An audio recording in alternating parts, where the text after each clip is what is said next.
નમસ્કાર દર્શક મિત્રો, આપ જોઈ રહ્યા છો સ્પેશિયલ 7 ડેઝ ન્યૂઝ. હવે જોઈએ અગત્યના સમાચાર. વડોદરાના પ્રસિદ્ધ યુનાઇટેડ વે ગરબામાં કાદવ કીચડથી ખેલૈયાઓ પરેશાન, આયોજન સામે ઉઠ્યા સવાલો. વડોદરાના પ્રસિદ્ધ યુનાઇટેડ વે ગરબાના પ્રથમ દિવસે જ મેદાનમાં કાદવ કીચડ હોવાના કારણે ખેલૈયાઓને ભારે હાલાકીનો સામનો કરવો પડ્યો હતો. નવરાત્રી પૂર્વે થયેલા વરસાદને કારણે મેદાન રમવા લાયક ન રહેતા હજારો ખેલૈયાઓનો ઉત્સાહ નિરાશામાં ફેરવાયો હતો. મોંઘા પાસ ખરીદીને આવેલા ગરબા રસિકોને કાદવવાળા મેદાનમાં ગરબા રમવાની ફરજ પડી હતી, જેના કારણે તેમના મોંઘા પોશાકો પણ બગડ્યા હતા. આયોજકોની નબળી વ્યવસ્થાને કારણે ખેલૈયાઓમાં ભારે રોષ જોવા મળ્યો હતો.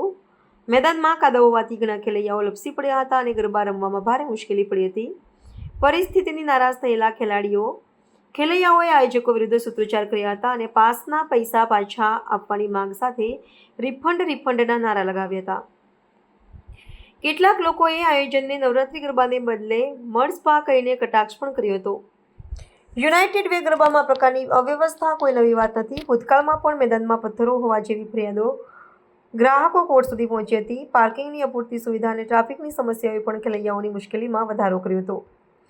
આયોજકો દ્વારા ઊંચા દામ વસૂલવા છતાં સુવિધાઓના અભાવે ખેલૈયાઓમાં અસંતોષ વ્યાપ્યો છે, જેણે આયોજનની વિશ્વસનીયતા પર પ્રશ્નાર્થ ઊભો કર્યો છે.